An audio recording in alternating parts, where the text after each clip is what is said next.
ಸ್ನೇಹಿತರೆ, 17/3/2026 ನಾನು master ಕ್ಲಾಸ್ನಲ್ಲಿದ್ದೇನೆ. Master ಕ್ಲಾಸ್ನಲ್ಲಿ ಸುಮಾರು ಸ್ನೇಹಿತರು ಭಾಗವಹಿಸಿದ್ದಾರೆ. ಆ, ಭಾಗವಹಿಸಿದ್ದಾಗ ನಾನು ಒಂದು 5 ವಿಷಯ ಮಾತಾಡಿದೆ. ಈಗ ಆ 5 ವಿಷಯಗಳು ಭಾಷಣ ಕುರಿತಾದದ್ದು, ಭಾಷಣಕ್ಕೆ ಸಂಬಂಧಪಟ್ಟಿದ್ದು. ಒಬ್ಬೊಬ್ಬರಿಗೂ ಇದು ಯಾವ ರೀತಿ ಅನ್ನಿಸ್ತು ಅನ್ನೋದನ್ನ ಒಬ್ಬೊಬ್ಬರನ್ನೇ ಕೇಳ್ತಾ ಬರ್ತೇನೆ. ಮೊದಲಿಗೆ ಸುದರ್ಶನ್ ಆ, ಇವತ್ತಿನ ತರಗತಿಯ ಬಗ್ಗೆ ಒಂದೆರಡು ಮಾತಾಡ್ತಾರೆ. ನಮಸ್ತೆ ಸರ್. ಹ್ಮ್ ಆ ಇವತ್ತಿನ ಮಾಸ್ಟರ್ ಕ್ಲಾಸ್ ಅಲ್ಲಿ ಆಲ್ಮೋಸ್ಟ್ 5 ವಿಷಯಗಳನ್ನ ಹ್ಮ್ ತಿಳಿಸಿದ್ದೀರಿ.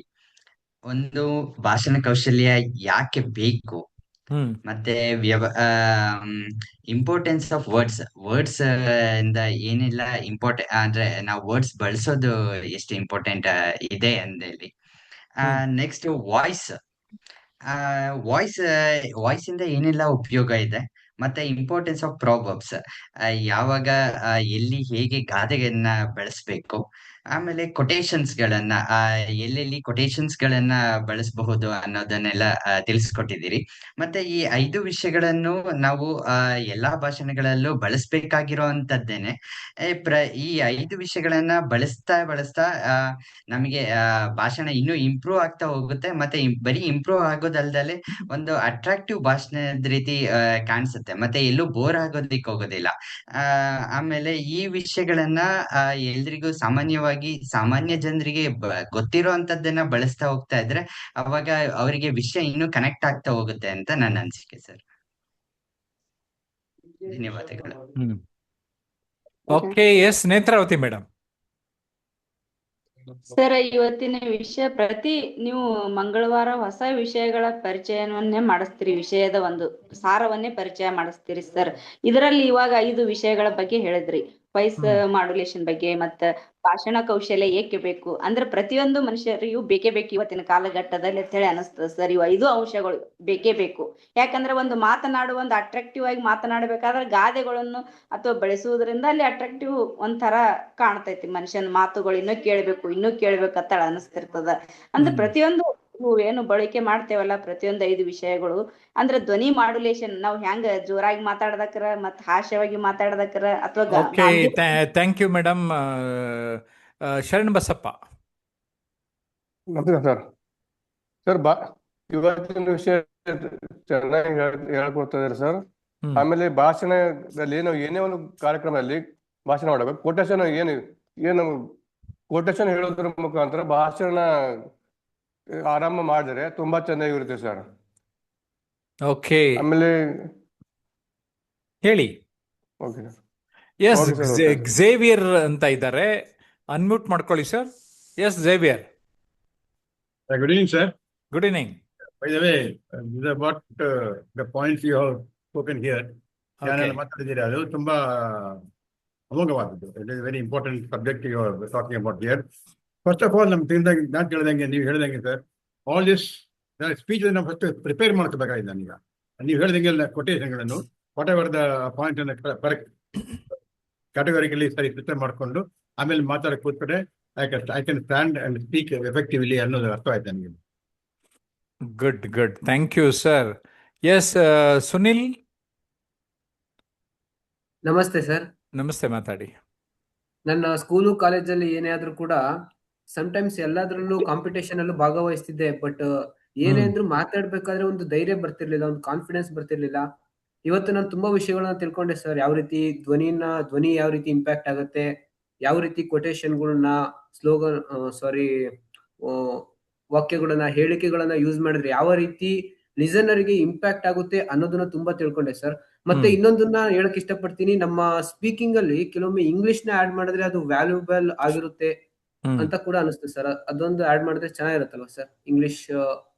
ಅಗತ್ಯ ಇದ್ದ ಸ್ಥಳದಲ್ಲಿ ಬಳಸಬಹುದು, ಅನಗತ್ಯವಾಗಿ ಬೇಕಾಗಿಲ್ಲ ಅಂತ ಹೇಳ್ಬೋದು. ಎಲ್ಲಿ ಅಗತ್ಯ ಇದೆ, ಫಾರ್ ಎಕ್ಸಾಂಪಲ್ ಈಗ ಇಡೀ ಕನ್ನಡದ ವಾತಾವರಣ ರಾಜ್ಯೋತ್ಸವದ ಸಂದರ್ಭದಲ್ಲಿ ನಾವು ಇಂಗ್ಲಿಷ್ ಪದ ಬಳಸ್ತಾ ಇದ್ರೆ ಅವ್ರು ಇಷ್ಟಪಡಲ್ಲ. ಹೌದೌದು, ಆತರ. ಏನಂತೀರಿ ಉಮಾ ಮೇಡಮ್? ಇವತ್ತೊಂದು 5 ವಿಷಯದ ಬಗ್ಗೆ ನಿಮ್ಗೆ ಮಾಹಿತಿ ಕೊಟ್ಟೆ. ಹೌದು ಸರ್. ಮುಂಚಿತವಾಗಿ ಎಲ್ಲರಿಗೂ ಯುಗಾದಿ ಹಬ್ಬದ ಶುಭಾಶಯಗಳು.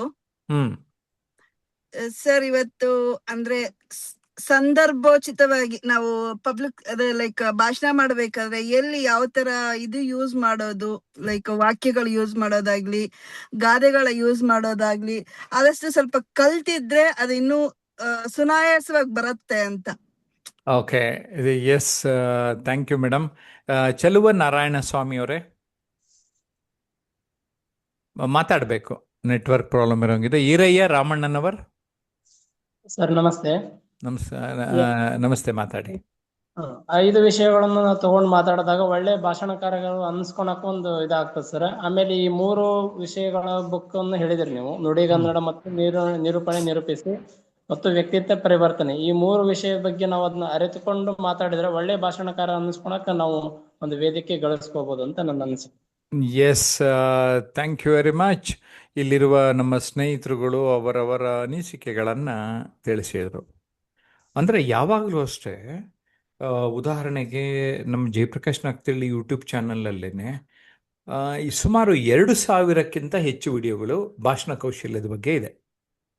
ಪ್ಲೇಲಿಸ್ಟ್ಗಳನ್ನು ನೋಡ್ತಾ ಇದ್ದರೆ ವಿಷಯಾಧಾರಿತವಾಗಿ 10 ಹಲವು ವಿಚಾರಗಳನ್ನು ನಾನು ನೀಡಿದ್ದೇನೆ ಉಚಿತವಾಗಿ. ಅದು ಯೂಟ್ಯೂಬ್ ಮೆಂಬರ್ಶಿಪ್ ತೊಗೊಂಡ್ರೆ ಐ ಥಿಂಕ್ ವಿತಿನ್ 100 ರೂಪೀಸು ಒಂದು ಮೆಂಬರ್ಶಿಪ್ ತೊಗೋಬೋದು. ಅಲ್ಲಿ ನಮ್ಮ ಅದಕ್ಕೆ ಅನ್ಲಿಸ್ಟೆಡ್ ವಿಡಿಯೋಸ್ ಅಂತ ಕರಿತೇವೆ. ಇನ್ನು ನಾವು ಹಾಕ್ಕೊಂಡಿರ್ತೀವಿ, ಆದರೆ ಇನ್ನೂ ಪಬ್ಲಿಕ್ಕಿಗೆ ನಾವು ಪೋಸ್ಟ್ ಮಾಡಿರಲ್ಲ, ಅಂಥವೂ ಕೂಡ ನೀವೆಲ್ಲ ನೋಡೋದಕ್ಕೆ ಸಿಗ್ತದೆ. ಸೊ ವ್ಯಾಲ್ಯೂ ಇದೆ.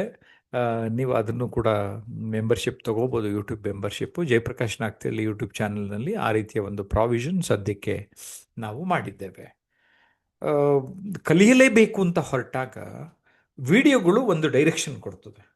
ಆಮೇಲೆ ನಾನು ತಿಳಿಸಿದ ಹಾಗೆ ಈ 3 ಕೃತಿಗಳೇನಿದೆ, ಈ 3 ಕೃತಿಗಳು ನಾನು ಈಗಾಗಲೇ ತಿಳಿಸಿದ್ದು ವ್ಯಕ್ತಿತ್ವ ಪರಿವರ್ತನೆ, ನಿರೂಪಣೆ, ನಿರೂಪಿಸಿ ಮತ್ತು ನುಡಿಗನ್ನಡಿ.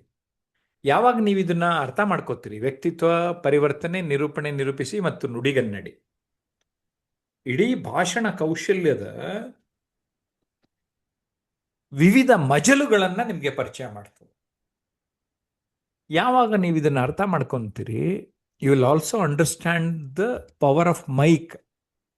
ಧ್ವನಿ ಹೇಗೆ ಅರ್ಥ ಮಾಡ್ಕೊಳ್ತಿರೋ, ನೀವು ವೇದಿಕೆ ಮೇಲೆ ಮೈಕ್ ಇಟ್ಕೊಂಡು ಮಾತಾಡಬೇಕಾದ್ರೆ ಯಾವ ಮೈಕನ್ನು ಎಷ್ಟು ದೂರ ಇಟ್ಕೊಂಡು ಮಾತಾಡಬೇಕು ಅನ್ನುವ ಪರಿಜ್ಞಾನ ಕೂಡ ನಮಗೆ ಗೊತ್ತಾಗಬೇಕಾಗ್ತದೆ.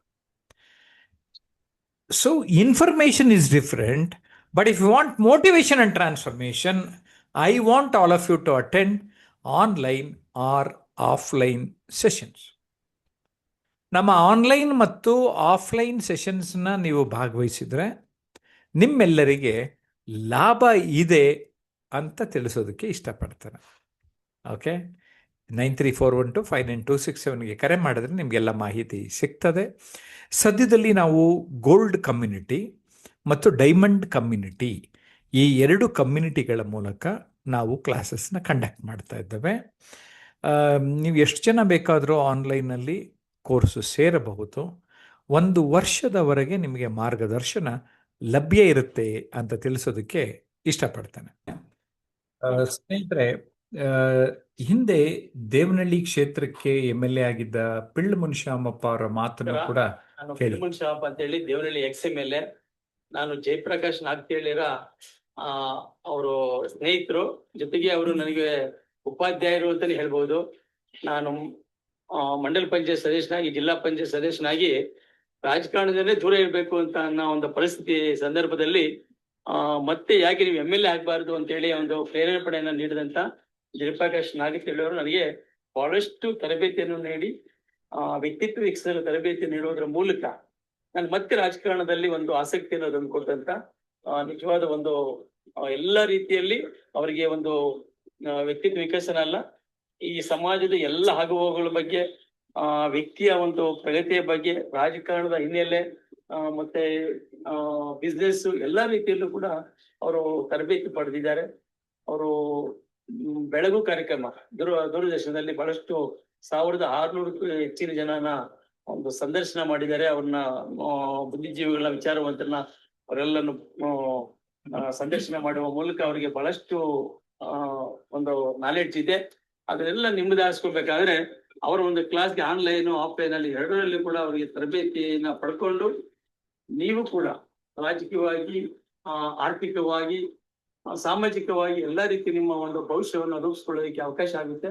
ನಾನು ಕೂಡ ಬಹಳಷ್ಟು ಉಪಯೋಗನ ಪಡ್ಕೊಂಡಿದ್ರಿಂದ ಈ ಸಂದರ್ಭದಲ್ಲಿ ಅವರ ಒಂದು 2-3 ವಿಚಾರಗಳನ್ನ ಬಹಳಷ್ಟು ಹಣಕಾಸಿನ ಬಗ್ಗೆ ಆಗ್ಬೋದು, ವ್ಯಕ್ತಿತ್ವ ವಿಕಸನದ ಬಗ್ಗೆ ಇರ್ಬೋದು, ಮಾರ್ಗದರ್ಶನ ನೀಡುವುದರ ಮೂಲಕ ಇರ್ಬೋದು, ಬಹಳ ಒಂದು ಒಳ್ಳೆ ಮೆಂಟರ್ ಆಗಿದ್ದಾರೆ. ಅವರು ದೂರದರ್ಶನದಲ್ಲಿ ಕೆಲಸ ಮಾಡಿದ್ದಾರೆ. ಸುಮಾರು 30-35 ವರ್ಷಗಳ ನಿರಂತರ ಅವರ ಅನುಭವ ನಿಮ್ಗೆ ಆಗ್ಲಿ, ಅವರಿಂದ ಉಪಯೋಗ ಆಗುವಂತ ಎಲ್ಲಾ ರೀತಿಯಲ್ಲಿ ಅನುಕೂಲ ಆಗ್ಲಿ. ಆನ್ಲೈನ್ ಮತ್ತು ಆಫ್ಲೈನ್ ಎರಡಲ್ಲೂ ಕೂಡ ಅವರು ಬಹಳ ಪರಿಣಿತಿಯನ್ನು ಹೊಂದಿರೋದ್ರಿಂದ ಈ ಸಮಾಜಕ್ಕೆ ಪ್ರೆಸೆಂಟ್ ಬೇಕಾದ ಎಲ್ಲ ಮಾಹಿತಿ ಸಿಗುವಂತ ಕೆಲಸ ನಿಮ್ಗೆ ಆಗುತ್ತೆ. ಅವ್ರನ್ನ ಬಳಸ್ಕೊಳ್ಳಿ ಅಂತೇಳಿ ಈ ಮೂಲಕ ಹೇಳಕ್ಕೆ ಇಷ್ಟಪಡ್ತೀನಿ.